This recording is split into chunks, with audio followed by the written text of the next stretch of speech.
저희 교재는 그냥 와서 말하는 거로 다 들으셔도 되는데, 지난 시간에 말씀드렸던 것처럼 책이 이제 오늘 나왔어요.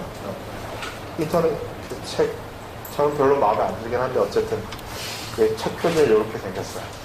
그래서 강의 나오는 내용, 여기 다 나오는 내용을 위주로 해요. 위주로 하는데, 강의, 책을 가지고 이제 책에 충실하게 강의를 하면 좀 재미가 없잖아요. 아무래도 애드립이 재밌지. 그렇죠? 대본에 따라서 하면 좀 생동감이 없는 것 같아서 저는 별로 선호를 안 해요. 그래서 필 받으면 또 여러분들 반응을 보고 제가 말씀을 드리고 해야 되니까 꼭 책에 나오는 순서대로 꼭 분량 그대로 이렇게 얘기를 하는 게 상당히 힘들어요. 실제로 강의를 하면은. 근데 그렇다고 해서 뭐 할 얘기를 안 하고 지나가도 좀 문제가 있으니까 그게 고민이었는데, 뭐 교재가 있으니까 혹시 그 강의에서 제가 혹시 빠뜨리거나 시간이 부족해서 길게 말씀 못 드린 부분이 있으면은 교재를 참조하시면은 그 부분에 대한 보충이 될 거예요. 자, 오늘은 막스의 저작들을 중심으로 막스 앵겔스의 사상을 살펴보는 순서인데요. 우리가 지난 시간에 이제 한 부분이 막스 이전이나 막스 당대까지의 사회주의자들, 다른 사회주의자들, 이런 사람들을 역사적으로 봤고, 그전에는 사회주의, 공산주의, 막스주의, 진보, 좌팔련 등등의 혼란스러운 개념들을 정리하는 걸 했었어요. 자, 오늘은 시간 순서대로 막스의 저작들을 몇 개를 볼 텐데, 저 뒤에 꽂혀있는 까만 책들 보이시나요? 저게 이제 막스 앵겔스 저작집, 전집이에요. 아직 덜 나온 거예요. 옛날에 또 구입한 거라서 저 이후에 상당히 조금 나왔고, 지금도 출판 중이고, 언제 끝날지 몰라요, 아직. 지금도 계속 작업 중이에요. 그게 이제 좀 늦어진 게 소련이 망하면서 돈이 없으니까 그 동구권이 망하면서 작업이 한참 중단됐다가 뭐 또 모금하고 뭐 이래서 요새 다시 내고 있어요. 그래서 언제 끝날지는 모르는데, 그러니까 상당히 많이 썼다는 거죠. 언제 전집이 다 완간될지도 모를 정도로 많이 썼어요. 근데 이 많이 쓴 게 완결된 한 권의 책으로 다 출판을 한 게 그렇게 많냐면 그건 그렇지 않거든요.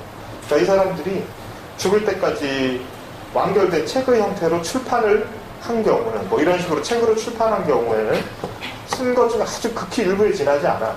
극히 일부에 지나지 않고 출판이 안 된 초고 상태로 있는 것들을 정리를 해서 지금 내는 거거든요. 그래서 출판이 많이 안 됐다는 건 뭘 의미하냐 하면은, 실제로 이 사람들이 생각했던 것 중에서 머릿속으로 생각하고 뭐 글로 정리하고 했던 것들 중에서 막스를 아는 그 당대의 사람들이 많은 부분을 전달받지 못했다는 얘기이기도 하죠. 그렇죠?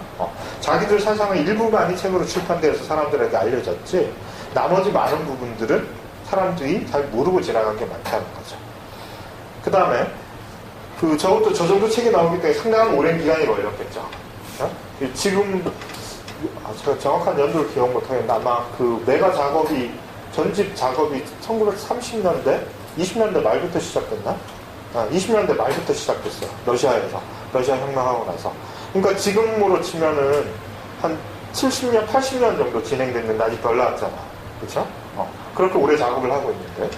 근데 문제 한 7, 80년이 됐다는 건 또 뭘 보여주냐 하면은, 어떤 책들은 앞에 나오고 어떤 책들은 또 같은 사람이 쓴 책인데도 어떤 책과 어떤 책 사이에 출판의 간격이 한 7, 80년이 된다는 얘기야. 그렇죠? 그러면은 만약에 이 두 책 사이에 책 내용이나 뭐 사상의 내용이 상당히 일관된 거였고 통일된 거였다면은 큰 문제가 발생 안 할 수도 있는데, 만약에 상당히 다른 내용을 담고 있는 책이 한 5, 60년 간격을 두고 출판이 되면 어떻겠어요?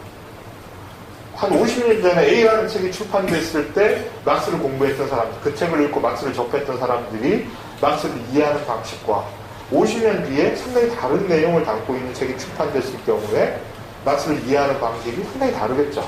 그렇죠? 그래서 똑같은 막스주의자라고 자기가 생각을 하더라도 실질적인 사상의 내용이 상당히 다를 수가 있겠죠. 이게 막스주의 경우에 상당히 현저하게 발생을 해요. 그래서 실제로 막스주의 여러 분파들을 만들어내는 원인 중에 하나가 되기도 하거든요. 그 중에 이제 제일 대표적으로 그런 작용을 했던 텍스트가 뭐냐 하면은, 막스의 아주 초기 저작인데, 1844년에 막스가 나중에 이제 편집자가, 출판하면서 편집자가 붙인 제목이에요. 경제학 산업 촉구가. 그래서 또는 44년 초고라고 불려지는 책이 있어요. 그래서 뭐 줄여서 경철 수고 초고 뭐 이렇게 번역되기도 하는 텍스트가 있는데, 이 책은 말 그대로 1844년이니까 막스가 1818년에 태어나거든요. 그러니까 상당히 젊을 때 쓴 거죠. 근데 이 책이 출판이 된 거는 1934년인가? 30년, 1930년대. 영표에 보면 뭐 나와 있는데, 1930년대. 그러니까 이 사이에 상당한 간격이 있죠. 그렇죠? 상당히 간격이 있죠. 그래서 이 경제학 산업 초고는 막스 앵겔스가 죽고 한참이 지나고, 그리고 러시아 혁명을 통해서 막스주의를 포괄한 국가가 성립된 이후에야 출판이 되게 돼요. 자, 근데 문제는 이 무렵, 이 책이 출판된 무렵까지 사람들이 흔히 막스에 대해서 가지고 있던 생각하고 상당히 다른 내용들이 이 책에 담겨 있었던 거예요. 그래서 이 책에 근거해서 막스를 이 당시의 주류의 해석과 다르게 해석하려는 사람들이 나오게 돼요. 이게 막스주의를 크게 나누는 분기점이 되는 사건이 되거든요. 이 책에 대한 얘기를 좀 해보겠습니다. 그래서 막스는 뭐 처음부터 공산주의자였던 건 아니죠. 뭐 태어나면서 공산주의자가 어떻겠어요. 거기다가 이제 공산주의, 사회주의라는 우리 지난 시간에 봤듯이 일반화된 사상도 아니었기 때문에 초기에 막스가 이제 학생이었다가 청소년이었다가 성인이 돼서 지식인으로서의 커리어를 쌓아나가던 무렵에 초기 이론적 또는 정치적 지향은 자유주의적인 입장이었어요. 그러니까 그 사람이 독일 사람이잖아요. 그렇죠? 그 당시 독일이 영국이나 프랑스에 비하면은 경제적으로나 정치적으로나 상당히 후진적인 위치에 있었다고 흔히 얘기를 하죠. 그렇죠? 그래서 특히 정치 체제에 있어서는 영국이나 프랑스에 비해서 이 근대적 민주주의가 상당히 일반화되기 이전의 상태였단 말이죠. 그리고 사회적으로 봤을 때도 영국과 특히 영국에서 그 근대화를 주도했던 부르주아 계급이 사회의 주축이었던 게 아니라 그 융커라고 불리어지는 부귀족 세력들, 지주 세력들이 여전히 사회의 주도권을 잡고 있었고, 부르주아 계급들은 상대적으로 상당히 취약한 힘을 가지고 있던 상태였어요. 그래서 그 막스 당시에, 막스가 젊었을 무렵에 독일 지식인들의 상당수가 이런 독일의 정체되어 있는 또는 후진적인 경제적, 정치적, 사회적 상황에 대해서 상당히 불만이 많았거든요. 그래서 이걸 좀 바꿔봐야 되겠다, 이런 생각들을 많이 하고 있었고, 그 사람들이 그런 생각을 하게끔 자극을 주었던 사건이 있었는데, 그게 바로 이제 프랑스 혁명이죠. 그렇죠? 1789년부터 시작돼서 프랑스 혁명은 사실은 한 100년간에 있어서 간격을 두고 계속해서 발생을 하죠. 그래서 1789년에 우리가 아는 이제 프랑스 대혁명이 발생을 하고, 제일 마지막의 혁명적 시도라고 할 수 있는 게 1871년에 파리 고문까지 거의 100년간 혁명이 몇십 년 간격을 두고 계속 일어났단 말이에요. 그래서 사실 그 100년을 혁명의 세계라고 할 수 있을 정도로 지속적인 정치적 불안정의 시기였어요. 그리고 프랑스에서만 혁명이 일어나는 게 아니라 특히 이제 1848년 뭐 그 정도가 되면은 전 유럽에서도 혁명이 거의 동시다발적으로 발생할 정도로 상당히 정치적 격변기에 있었거든요. 그렇게 되니까 이 독일의 지식인들이 바로 옆에 붙어 있는 나라, 그리고 항상 자기들이 라이벌 의식을 가지고 있었던 프랑스에서의 민주주의 진전이라든지 근대화에 대해서 상당히 이제 부러워했던 거죠. 그래서 자기들 나라도 그런 방식으로 근대화되고 자본주의도 발전하고 무엇보다 정치적으로 좀 더 민주화되는 그런 걸 지향을 하게 되면서 자유주의적 성향의 지식인들이 상당히 진보적인 지위를 차지하고 있었어요. 그래서 막스도 그런 집단의 일원으로서 초기에 성장을 하죠. 그래서 초기에 자유주의적 성향을 보이다가 이제 몇 년 안에서 곧바로 이제 사회주의적 지향을 가지게 돼요. 그래서 이 44년이라는 시기는 막스가 초기의 자유주의적 시기를 벗어나서 사회주의 또는 공산주의자로서 스스로를 의식하기 시작한 무렵에 쓰여진 책이에요. 그리고 정치적으로는 이제 사회주의 지향을 가지게 됐는데, 그러니까 이 정치적 지향을 뒷받침해주는 이론적 근거가 있어야 되겠죠. 그래서 이 이론적 근거를 초기에 막스는 어디에서 찾았냐면은 주로 해결 철학에서 찾게 돼요. 그 해결 철학에서 찾을 수밖에 없었던 게, 그 해겔이라는 사람이 이 당시 독일 문화나 사상, 지성계 전체에 대해서 미친 영향이 상당히 컸거든요.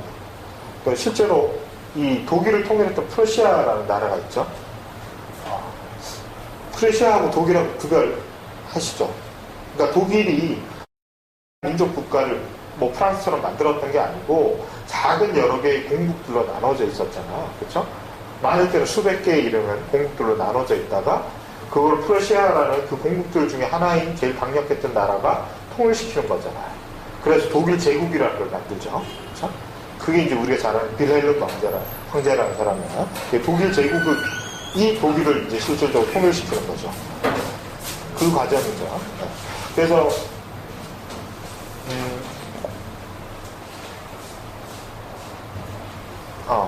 그 프러시아가 이렇게 독일 전체에서 제일 강국이 되던 무렵에 자기 나라의 공식적인 철학자, 그러니까 공식적인 이데올로그들이 있을 거 아니야. 그렇죠? 공식적인 이데올로그 역할을 했던 사람이 해겔이에요. 그래서 독일 사회 전체에서 해겔의 영향이 상당히 커요. 상당히 큰데 이 해겔이라는 사람이 상당히 좀 재밌는 게 그 사람에 대한 평가가 상당히 극단적으로 갈려져. 그래서 해겔을 어떤 사람들은 혁명적 사상가로 보기도 하고, 그래서 해겔은 프랑스 혁명의 철학화를 했던 사람. 그러니까 프랑스 혁명이라는 정치적으로 진보적인 사건을 철학의 형태로 소화했던 사람. 이렇게 보면서 상당히 진보적이고 혁명적인 사상가로 보기도 하고, 또 어떤 사람들은 프러시아 또는 독일 제국이라는 완고하고 어떻게 보면 상당히 폐행적인 정치 체제를 정당화했던 보수적인 철학자. 이렇게 보기도 하는데, 두 가지 측면이 실제로 다 있죠. 실제로 다 있었어요. 다 있는데, 그러면 이 평가가 어떻게 합리적으로 공정할 수 있느냐. 그래서 초기에는 상당히 혁명적이고 진보적인 생각을 하다가 말년으로 가면은 보수화됐다. 이게 이제 일반적인 평가거든요.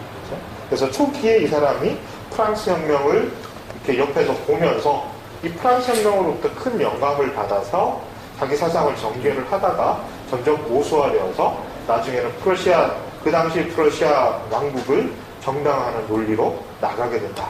이렇게 설명을 계속 하는데, 그래서 해겔의 계승자들도 이 두 가지 특징으로 딱 나눠지게 돼요. 그래서 공식적인 학계 내에 있거나 아니면 그 당시 독일 제국의 지배계급에 편입되어 있던 지식인들은 올드 해겔리안, 그래서 그러니까 노년 해겔파, 이렇게 돼서 해겔 말년의 사상 또는 보수적인 어떤 입장을 받아들이고 계승하는 사람들이 있었고, 또 하나는 해겔 초기의 사상, 주로 뭐 예나 시대라는 불리는 해겔 초기의 사상을 받아들이면서 해겔 사상 초기에서 나타났던 혁명의 철학으로서, 프랑스 혁명의 철학으로서의 해겔 사상을 계승하는 사람들로 나눠지게 돼요. 이 후자의 사람들을 청년 해겔학파, 영 해겔리안이라고 부르거든요. 그래서 그 당시 독일에서 진보적인 지향을 갖고 있었던 많은 지식인들이 청년 해겔학파에 속해 있었어요. 그래서 막스도 그 청년 해겔학파의 일원으로서 지식인으로서 활동을 시작을 하죠. 그래서 이런 사상적 배경이 있었기 때문에 해겔하고 완전히 단절되어서 막스 사상을 이해하기는 상당히 힘들어요. 실제로 말년에 가서도 해겔에 대한 참조가 끊임없이 나오거든요. 근데 이제 문제는 해겔 얘기를 하고 해겔로부터 영향을 받았다는 거하고 이 사람이 해겔주의자다라고 말하는 걸 구별해야 되잖아요. 그렇죠? 그래서 초기에는 사실은 청년 해겔학파적 관점에서의 해겔주의자였다고 할 수 있죠. 그러다가 사회주의적 지향을 가지는 정치적 지향의 변화와 함께 이론적으로는 해겔주의를 벗어나려고 애를 쓰죠. 그 무렵에 나온 텍스트가 이 텍스트예요. 자, 그런데 해겔 사상을 벗어난다고 해서 이제 곧바로 자기의 독자적인 어떤 사상 체계를 만들어냈냐? 네, 그렇지는 못하겠죠. 그러면서 어떤 과도적 단계로서 해겔을 극복하는 어떤 단계에서 어떤 다른 사상가에 의존을 하는데, 그 사상가가 누구냐 하면은 루드비히 포에르바흐, 이름 혹시 들어보셨어요? 포에르바흐라는 사람인데, 한글로 번역된 이 사람 책도 뭐 한글로 몇 권이 나왔는데 제일 중요한 저서가 기독교의 본질 뭐 이런 책이 있죠. 기독교의 본질 이런 책이 있는데 이 당시에 어떻게 보면 이제 포에르바에 근거해서 해결 사상을 극복하고 그리고 좀 더 뒤에 보면 자기 사상, 자기 보유한 사상으로 나아가는 과도기에 있던 그 무렵이다. 그렇게 말할 수 있죠. 자, 근데 이 포에르바에 근거했다는 게 도대체 무슨 의미냐? 이걸 한번 좀 생각을 해보도록 합시다. 자, 포에르바의 중요한 책 제목이 지금 기독교의 본질이라고 했어요. 근데 이 사람만 이런 책을 쓴 게 아니라 그 당시에 독일의 진보적인 지식인들이 기독교 비판을 주로 했어요. 기독교를 엄청나게 까대기 시작하거든요. 왜냐하면은 그 당시에 다른 나라도 마찬가지였겠지만 우수적인 정치 체제들이 대체로 기독교와 결합되면서 스스로를 정당화하죠. 그러니까 정치 권력 입장에서는 기독교의 힘을 빌려서 정치 권력을 안정화시키려는 거고 교회나 그 교회 주변의 지식인들은 그 정치 권력과 결합함으로써 자기 기독교의 유권이라든지 아니면 위신 같은 걸 유지하려고 했고 이런 상태들이 상당히 오래 지속이 되어 있었기 때문에 이 기독교에 대한 비판이 뭐 정치적으로나 사상적으로 상당히 혁명적인 의미를 실제로 지니고 있었어요. 그 당시에. 근데 독일에서 특히 이런 책들이 많이 나오는 게 막스도 그런 평가를 하는데 이 사람들이 정치적인 문제나 경제적인 문제에 대해서 곧바로 혁명적인 얘기를 할 만한 상황이 아니었다는 거예요. 그런 현실적 인식도 결여되어 있었고 그 당시 독일의 정치적 사회적 발전 단계 자체가 이런 현실적 혁명을 가져오기 힘든 상황이었기 때문에 현실적 혁명은 영국과 프랑스에서 일어났고 그거를 철학적 버전으로 바꿔놓은 게 이런 거다. 이런 식의 해석을 하죠. 그래서 이 기독교에 관련된 또는 예수에 관련된 새로운 관점의 책들이 많이 쏟아져 나오는데 이 기독교의 본질의 내용을 아주 한마디로 말씀을 드리면 기독교의 본질이 뭐냐 이걸 대답하는 거야. 본질이 뭐냐? 아주 유명한 말이 있죠. 신학의 기독교겠죠. 신학의 본질은 인간합니다. 그런 얘기입니다. 신학은 신에 대한 학문 아니에요. 근데 신에 대해서 우리가 학문적으로 탐구해보니까 신이 뭘까? 해보니까 뭐라는 거야? 인간이더라. 신학의 본질은 인간이다 하게 되서 신이 인간이라고. 어떻게 이런 일이 일어납니까? 왜 이런 일이 일어납니까? 종교 또는 신학이란 건 뭐냐면은 인간이 가지고 있는 바람들, 원망들 있잖아. 이것들이 객관적 대상으로 바깥으로 투사된 것이 신입니다. 예를 들어 우리가 인간들이 제일 못 가진 게 뭐야? 죽지 않는 거. 신은 죽지 않잖아. 전지전능하고 영혼불변이고 뭐 이런 것들. 이거 사실은 알고 보면 신이 원래 갖고 있는 게 아니라 인간이 가지고 싶지만 갖지 못하는 것들을 바깥에 다 가진 어떤 존재자에게 투사시켜 놓은 거다. 이런 얘기를 하는 거죠. 그런 얘기를 하는 거예요. 자, 그러면은 종교나 신학이라는 건 결국은 인간이라는 게 원래 있는데, 그렇죠? 인간이라는 것이 원래 있는데 인간이 다른 이름으로 신이라는 이름으로 있는 것처럼 수사된 건데, 근데 이 신은 어떻게 돼요? 종교에서는 인간에 대해서 절대적 지배권을 갖는 존재로 말해지잖아. 그렇죠? 그러니까 신하고 인간이 실제로는 같은데 종교 속에 들어가면 어떻게 돼요? 신은 아주 절대적이고 인간은 거기에 대해서 아주 하찮은 존재가 되잖아요. 그렇죠? 그래서 원래 신은 인간에게서 나온 건데 인간이 결국은 자기한테서 나온 것에 종속되고 매달리고 노예처럼 살고 이렇게 된다는 얘기예요. 이걸 비판하는 거죠. 자, 이런 현상, 그러니까 인간이 스스로 만든 것에 의해서 오히려 지배당하고 훨씬 낮은 지위에 처하게 되고 그걸 또 자기가 만들어낸 것을 두려워하게 되고 섬기게 되고 이런 관계를 지칭하는 말이죠. 이거를 소외라고 부르죠. 네. 소외가 이 말을 쓴 건 아닌데 이런 현상을 일반적으로 부르는 명칭이 개념이 소외라는 것이죠. 그렇죠? 이게 소외. 그러니까 인간이 스스로 만든 신에 오히려 종속되는 거예요. 이런 식으로 사회를 비판했던, 기독교 비판을 통해서 사회 비판을 했는데, 제가 지금 막스 얘기하기 전에 포일바의 얘기를 왜 했냐면, 44년 단계에서 막스가 그 당시 자본주의 사회를 바라보는 관점이 포일바가 기독교를 비판했던 틀과 상당히 유사한 틀에서 비판을 하게 됩니다. 자, 그래서 포일바한테는 기독교가 문제인데, 막스는 이미 사회주의자이고 상당히 현실적 관심을 가진 사람이라서 그 당시 독일이나 또는 세계의 정치적, 경제적, 사회적 현실에 대해서 관심이 있었어요.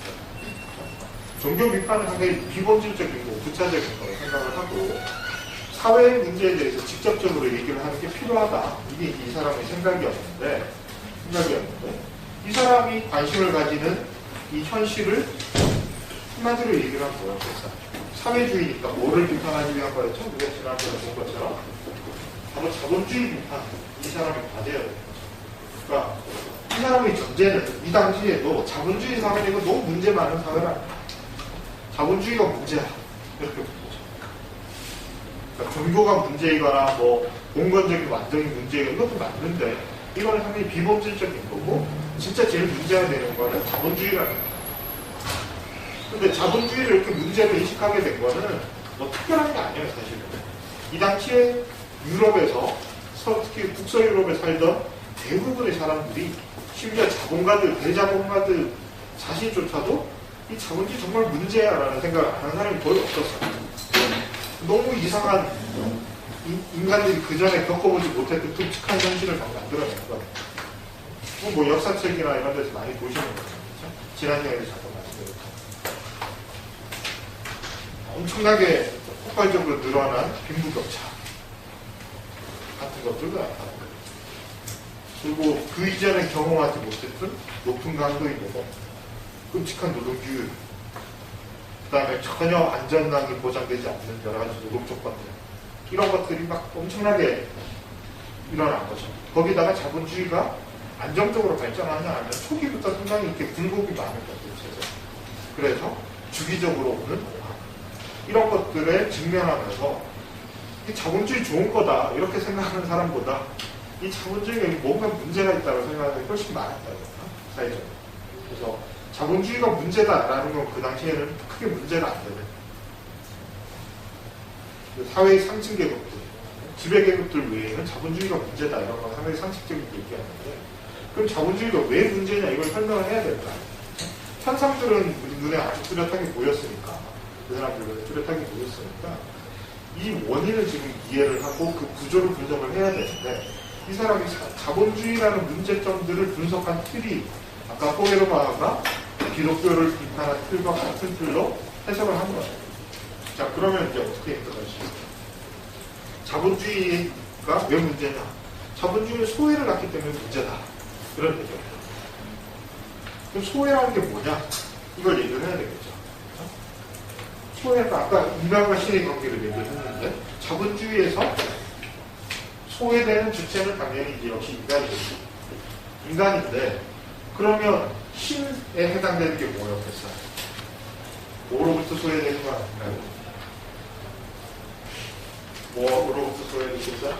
이때 인간은 주로 이제 노동자, 자본주의니까 특히 문제가 되는 인간, 노동자를 상정을 한 거예요. 노동자는 뭐로부터 소외된다? 자기가 만들어낸 것인데도 자기 게 아니고 자기의 때 낯설고 적대적으로 보이는 이런 거. 상품이죠.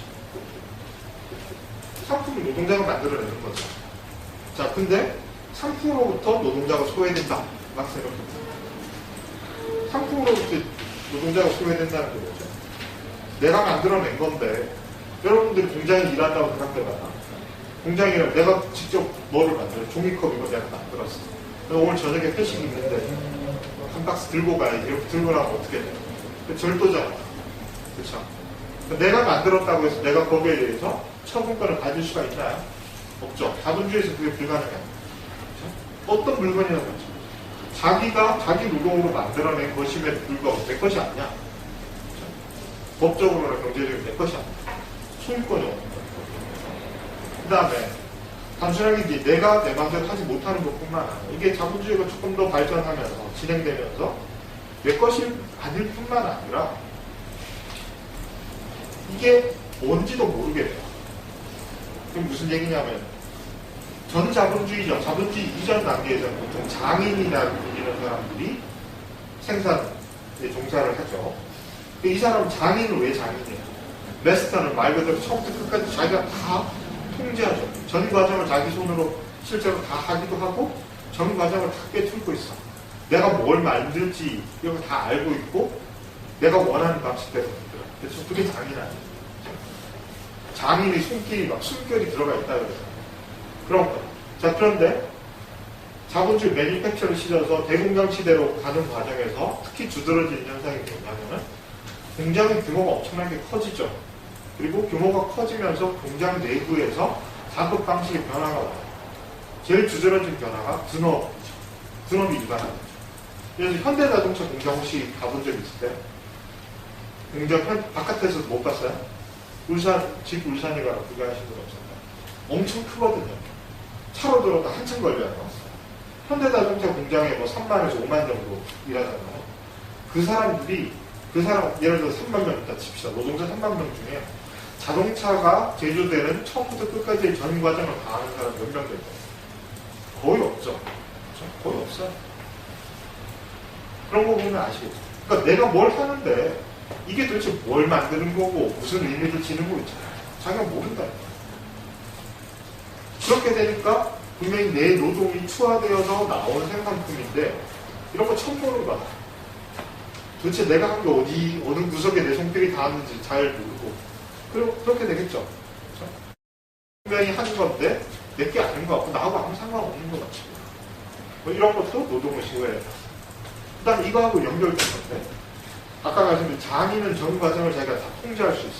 근데 솔직히 좀 게으른 장인도 있었을 거 아니에요. 그렇죠? 그러니까 일하기 싫으면 하고 충분히 먹고 살 수가 있으면은 서둘러서 안 해. 영화 같은 데도 항상 그렇잖아. 누가 의뢰인이 와서 뭐 까다롭게 굴면 뭐 안 팔아 그러고 막 화내고 이러잖아. 자기고. 그게 뭐예요? 노동의 과정, 생산의 전 과정을 자기 리듬대로 자기가 원하는 방식이면서 자기가 원하는 리듬대로 할 수 있다는 얘기죠. 그러니까 생산 과정에 대한 통제가 노동자에게 있어요. 그렇죠? 생산자가 생산의 전 과정을 자기가 원하는 방식대로 통제를 할 수 있었어요. 근데 대공장에서는 이게 가능하지 않죠. 그렇죠? 아까 말한 그 분업 시스템 안에서는 자기가 원하는 방식이 아니라 이 공정이 돌아가는 방식대로 해서 자기가 몰입 부재되는 거야. 그렇죠? 노동 과정 자체로부터도 소외돼요. 분명히 내가 이거 내일을 하는 건데 내 마음대로 못해. 그렇죠? 이렇게 다 소외란 말이에요. 이게 자본주의 사회에 아주 두드러지게 노동자한테 나타나는 현상이에요. 그 다음에 처음에 얘기한 노동자가 상품에 대한 소유권을 가지지 못한다는 의미에서의 소외는 좀 사회경제적으로 생각해보면 어떤 의미를 지니냐면 내가 필요한 물건들을 시장에서 내가 받은 임금을 가지고 구매하는 방식 외에는 얻을 수 없다는 얘기잖아요. 그렇죠? 그러면 높은 임금이 보장되지, 충분한 임금이 보장되지 않는 한에서 노동자는 대부분의 생산물들로부터 멀어져 있어요. 내가 그걸 내 마음대로 전유하지 못해. 내 걸로 만들지 못해. 그렇죠? 꼭 내가 만든 게 아니더라도 내 걸로 만들지 못해. 특히 이제 그 당시 같이 빈부격차가 심하고 노동자들이 경쟁에 시달릴 때 소외가 나타나는 두드러진 방식은 그게 눈에 제일 쉽게 드러나는 방식은 빈곤의 형태가 나타나는 거죠. 노동을 하는데도 끊임없이 내가 가져올 수 있는 물건들은 아주 제한적인 거예요. 그 다음에 이런 소외만 일어나는 게 아니라 인간과 노동자와 자기가 맡은 산물 간의 소외만 일어나는 게 아니라 작업 과정 속에 같이 일어나는 인간과 인간 사이에도 소외가 일어나는 거예요. 제일 대표적인 소외가 뭐냐면은 사장하고 나하고의 관계죠. 그렇죠? 둘이 얘를 동업을 하면 물론 마음이 안 맞을 수도 있겠지만 대등한 입장에 있잖아요. 그렇죠? 근데 내가 고용된 노동자가 되고 그 사람이 고용하는 고용주가 되면은 그 두 사람의 관계가 어떻게 될까? 익히 상상할 수 있잖아. 그렇죠? 어떤 관계일지. 그렇죠? 그 사이에서 대등한 똑같이 생산에 종사하는 사람끼리 관계라는 거는 있을 수 없게 되죠. 또 더 나아가서 노동자와 노동자끼리도 어떻게 해요? 일단 아까 말한 큰 공장에서 분업체계를 생각해 봅시다. 이게 전부 다 컨베이어 벨트라고 생각해요. 제가 여기서 물건 보내면 여기에 끝이 나. 이 과정에서 내가 여기까지는 비슷한 일을 한다고 쳐도 한 3단계 거쳐서 이쯤 있는 공정에서는 뭘 하는지 이 사람들이 몰라요. 그렇죠? 그 전에 장인 체제에서 보통 이제 하나의 장인 밑에는 10명에서 15명 정도 나눠봤자 그 사람들이 생산에 종사를 했다고 그러거든요. 그 안에서 서로 무슨 일을 하는지 다 알죠. 그렇죠? 그러니까 그 사람 한 노동자와 다른 노동자의 관계가 상당히 좀 전인격적입니다. 이 사람이 어떤 사람인지도 다 잘 알고 어떤 일을 하는지도 알고 하는 일에 대해서도 서로 얘기가 돼요. 근데 이렇게 큰 공장에서는 예를 들어서 자동차 도색하는 사람이랑 엔진 만드는 사람이랑 얘기가 안 돼. 무슨 얘기를 해요? 서로 모르는데. 그렇잖아. 기껏해 술 친구이거나 뭐 그래요. 같은 일을 하고 같은 일에 종사하는 같은 생산품을 만들고 같은 작업장 안에 있으면서도 서로 어떤 일을 하는지 전혀 몰라요. 심지어 조금 더 뒤에 나타난 거지만 성과급제 이런 게 있잖아요. 성과급은 대체로 경쟁에 의해서 작동하잖아요. 그럼 노동자와 노동자의 관계가 협력적 관계가 아니라 상호 경쟁적 관계에 대해서 적대적 관계까지 발전하죠. 그렇죠? 이런 것들이 다 소외의 현상입니다. 이게 자본주의의 사회에 들어와서 아주 폭발적으로 생겨나기 시작한 현상입니다. 이렇게 문제다. 그 다음에 또 하나 나타나는 게 뭐냐면은 인간이 자연에 대해서 갖는 관계도 인간은 단순히 자연을 어떤 생산의 도구 또는 재료로만 보게 되면서 인간과 자연 사이의 신진대사가 파괴된다는 얘기입니다. 생물학적 경우 신진대사가 파괴돼서 인간과 자연 간의 소외도 나타난다. 이런 얘기입니다. 좀 짧게 얘기를 하긴 하는데요. 이게 요새 이제 막스주의 생태학에서 막스가 흔히 알려진 것처럼 생태학에 대해서 아주 무지하거나 생태에 대해서 적대적이었던 사람이 아니라 생태학적 사고의 일부를 갖고 있었다라고 말할 때 많이 인용되는 부분입니다. 인간과 자연의 관계도 소외가 됩니다. 그런데 이 지금 말한 모든 소외는 결국은 근본적으로는 단 하나의 근본적인 소외로부터 본질적인 소외로부터 기인하는 건데 그게 뭐냐면 바로 노동과 자본의 소외다. 이 얘기는 뭐냐면은 자본이 뭔지는 아시죠? 돈하고는 다르죠.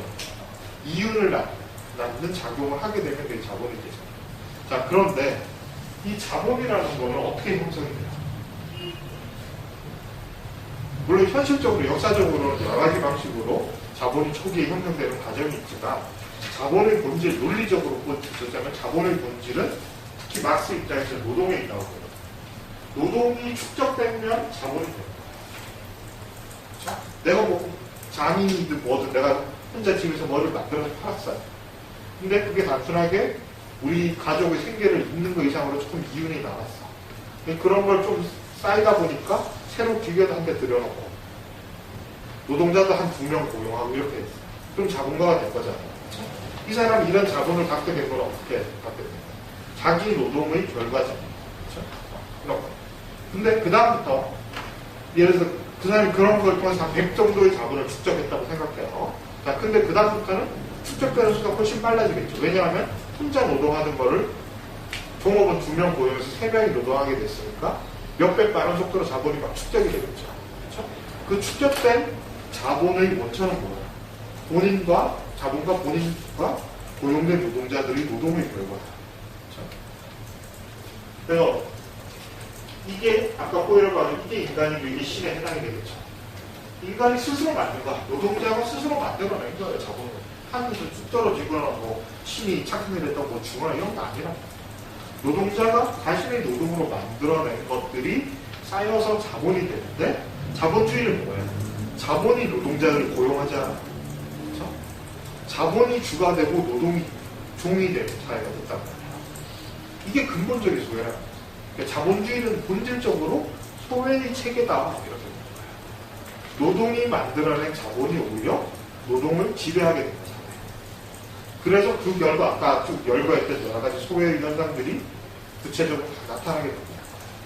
자본주의 가장 본질적인 문제는 바로 이 노동과 자본의 소외에서 나타났듯이 인간의 본질을 소외시켜서 소외된 존재로 만든다는 게 있다. 이렇게 이해를 하는 거죠. 자, 그런데 이런 식의 이해 방식이 좀 문제가 있을 수가 있어요. 왜 문제가 있을 수 있냐 하면 지난 시간에 좀 했어야 되는데 못한 부분이 막스 그러면 여러 가지를 떠올리는 게 많아요. 이제 아주 중요한 게 유물론이라는 개념하고 요거부터 간단하게 설명을 하고 요 얘기로 다시 돌아갑니다. 유물론이라는 거죠. 영어로는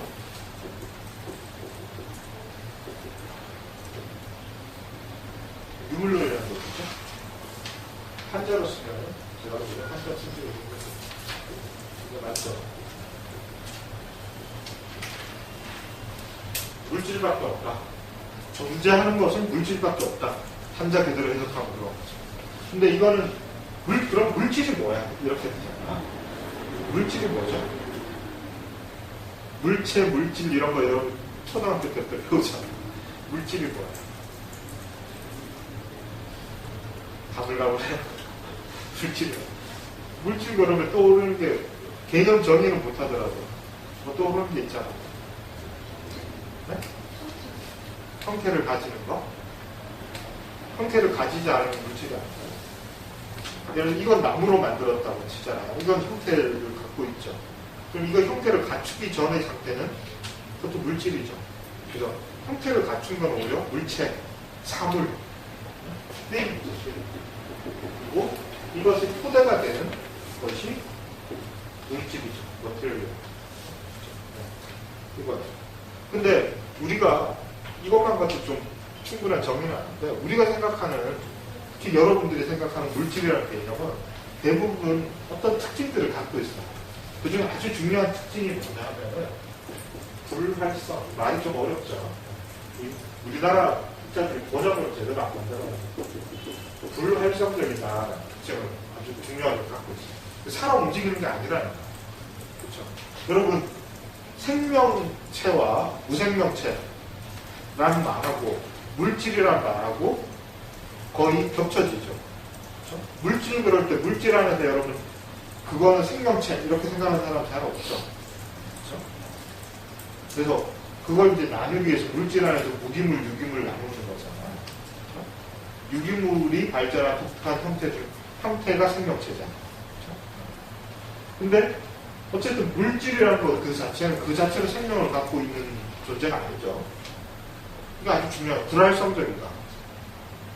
특히 생물학적인 의미에서 유기물 이런 개념보다 물리학의 대상이 되는 이런 것들, 말 그대로 뭐 쇠, 나무, 돌, 뭐 이런 것들. 이거 물질 그러면 또 오는 게 주로 그런 이미지가 강하죠. 이 불활성적인 물질이라는 개념은 언제 이렇게 일반화되냐면은 이걸 갑자기 사람들이 이렇게 갖게 된 게 아니에요. 그렇죠? 세상에 존재하는 게 물질밖에 없다. 이런 생각을 하게 된 거는 상당히 최근에 이게 물론 그런 생각이 나온 거는 고대에도 있었지만 그런 생각이 일반화된 거는 최근 몇백 년간에 일어난 거거든요. 이런 생각을 좀 체계적으로 해서 널리 전파시킨 시초가 서양에서는 데카르트라는 겁니다. 데카르트라는 이름 먼저 들어보셨고 그러니까 데카르트의 물질관이 오늘날까지도 여러분들이 지배하는 여러 가지 물질관의 토대가 되는 사상입니다. 이게 그래서 이거를 서구 근대적인 물질관 보통 이렇게 불러요. 근데 데카르트 이후로 데카르트나 조금 뒤에 뉴턴 같은 사람들이 생각했던 물리학적인 대상으로서의 물질 이런 걸 많이 생각을 하는데 그러면 막스주의가 유물론이다 그러면 바로 세상에는 이런 것밖에 없다는 얘기입니다. 데카르트나 뉴턴이 생각했던 근대적 의미에서의 불활성적인 어떤 것으로서의 물질밖에 없다는 얘기냐. 여기서 좀 곤란한 점을 붙이게 되는데 그렇기도 하고 아니기도 한 게 문제예요. 그러니까 막스가 스스로 유물론자라고 아주 초기 때 얘기를 하는데 유물론자라는 게 도대체 어떤 의미냐 이렇게 물었을 때 이런 의미에서의 물질밖에 세상에 없다라고 생각한다는 점도 분명히 있어요. 그런 측면도 있어. 왜냐하면 이 사람 19세기 사람이니까. 그렇죠? 19세기에 이런 생각을 안 한 사람들 별로 없거든요. 그런 의미에서 유물론자이기도 한데 실제로 막스주의가 사회사상으로서 유물론이라고 얘기할 때는 이건 어떤 자연과학적 의미와는 좀 다른 의미에서의 유물론을 얘기를 해요. 어떤 의미에서 유물론이냐면 이때 물이라는 게, 물질이라는 게 머티리얼을 가리키는 것이 아니라 현실을 가리킵니다. 현실을 가리킨다라는 의미로 실제로 사회사상적인 측면에서는 얘기를 하는 측면도 있어요. 그 막스는 이 두 가지를 섞어서 사용해요. 그 두 가지가 모순이 된다는 생각을 잘 안 해요. 왜냐하면은 여러분들이 이제 이게 왜 문제냐 그러면은 당장 나올 수 있는 게 어떤 게 있어요. 과학, 자연과학에 조금 관심 있는 사람들 뭐 얘기하죠. 뭐 불확정성, 뭐 상대성 이론, 뭐 이런 거 얘기하잖아요. 그렇죠? 그런 의미에서는 뉴턴 물리학이 진리가 아니잖아요. 과학혁명이라고 말 들어보셨죠? 그렇죠? 과학혁명이 이제 과학사에서 여러 번 발생하지만 현대과학을 낳은 과학혁명은 20세기 초에 발생을 하죠. 이때 양자역학, 뭐 불확정성 원리 이런 것들이 다 탄생하는 거 아니에요. 그렇죠? 이게 왜 과학혁명이냐면 데카르트나 뉴턴식의 세계관을 뒤집어 엎는 혁명이었거든요. 자, 그러면 막스는 그 이전의 사람이기 때문에 이 사람이 생각했던 거는 현대적 의미에서의 과학혁명 이전 시기의 생각을 했기 때문에 이런 물질과 과학 그리고 현실이 중요하다라는 유물론이 크게 모순된다고 생각을 안 해요. 그런 생각을 못했던 거죠. 시대적 한계를 갖고 있었던 거죠. 근데 20세기 우리가 과학혁명을 겪은 이후에 우리 입장에서 보면은 이런 식으로 물질관을 이해하게 되면은 설명 못하는 게 너무 많아요. 그렇잖아요. 그렇죠? 현대과학으로 설명할 수 있는 것들을 대부분 설명 못 해버려요. 그러니까 이제 낡은 거다. 이렇게 되죠. 그러니까 막스주의가 제가 처음에 이제 잡담같이 했던 얘기 중에 막스주의를 왜 낡은 걸로 보냐. 대답 중에 아주 유력한 대답 중에 하나가 이거예요. 막스의 유물론이라는 거는 근대적인 과학혁명 이전의 물질관을 가지고 자기 사상의 토대라고 얘기를 했기 때문에 이거 현대과학하고 전혀 들어가지 않는다는 거예요. 이게 상당히 유력한 비판이에요. 설득력이 있는 비판이에요. 실제로. 자, 그런데 분명히 그런 한계를 갖고 있음에도 불구하고 막스가 사회사상으로서 유물론을 얘기를 할 때 이 사람은 뭘 얘기를 하냐면 현실에 입각해야 된다. 현실에 입각해야 된다. 있는 거는 현실밖에 없지 현실 위에 뭐가 있는 게 아니라고 봅니다. 이게 너무 상식적인 얘기 같은데 현실만이 중요하다. 오늘날에 너무 상식적인 얘기 같지만 실제로는 별로 그렇지 않아. 오늘 별로 이렇게 여러분들도 아마 그럴 텐데 상식적으로 이런 식으로 생각하는 사람은 별로 없어요. 무슨 얘기냐 하면은 도덕관 갖고 있죠. 그렇죠? 나름대로 모랄 차이는 조금씩 있겠지만 모랄 갖고 행동하지 않는 사람 없잖아. 그렇죠?